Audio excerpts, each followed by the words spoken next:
one of the most powerful features within QuickBooks is the class feature. The class feature by default may not be set up in your file, so let's check that first by going up to Edit and then Preferences,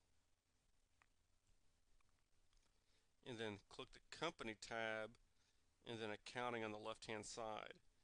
And let's just make sure that Use Class Tracking is checked, and then also Prompt to assign classes.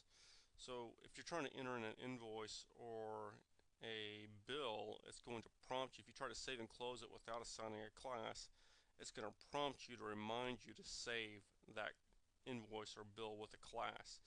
It will allow you to save it without one, but at least it will remind you that if you want to assign a class, that this is an opportunity to do so. Okay, so if those are checked, let's just hit OK.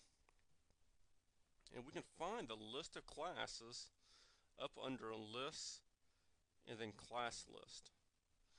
And one of the things that the class list does, it allows you to run a profit and loss by class, or by, a class can be a location, it could be a division within your company. For instance, here we have, in this construction company, we have residential new construction, we have remodel, and then we have overhead. And one thing that we recommend that builders will do is to take a look at, you'd like to see what the profits you're making from each subdivision that you're building in. So in this case, what we would do, we'd set up a subclass for residential new construction. So to do that, all you have to do is come down to Class and then go to New, and then let's give this class a name, and we'll say it's Silver Creek, and we'll say that's one of the additions that we're building in. And just click Subclass of Residential New Construction. So let's say we want to set up another class. We have another addition that we're building in, and we'll say this is called North End Addition. And again, we'll hit Subclass of and then Residential New Construction and hit OK.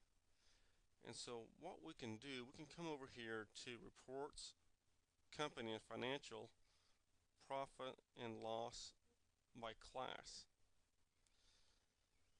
And you'll see here that we have residential new construction, remodel, and overhead, and then also this unclassified. If you don't assign a class to it, it gets dropped into this bucket called unclassified.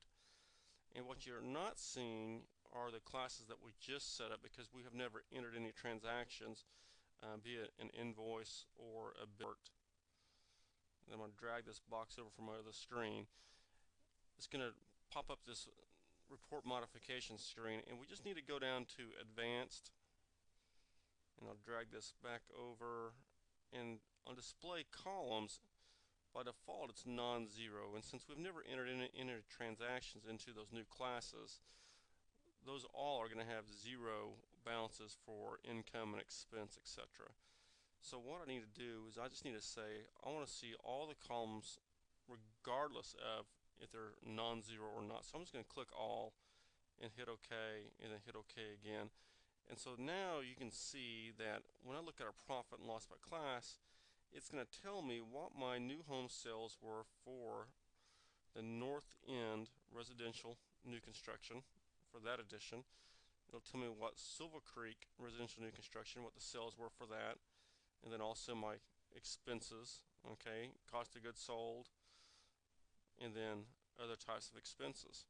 So this is a very powerful tool in managing your business as far as which sectors or divisions, additions for home builders, are the most profitable, and which areas that you need to consider, maybe revamping your business model and maybe not doing new housing starts in those additions, etc.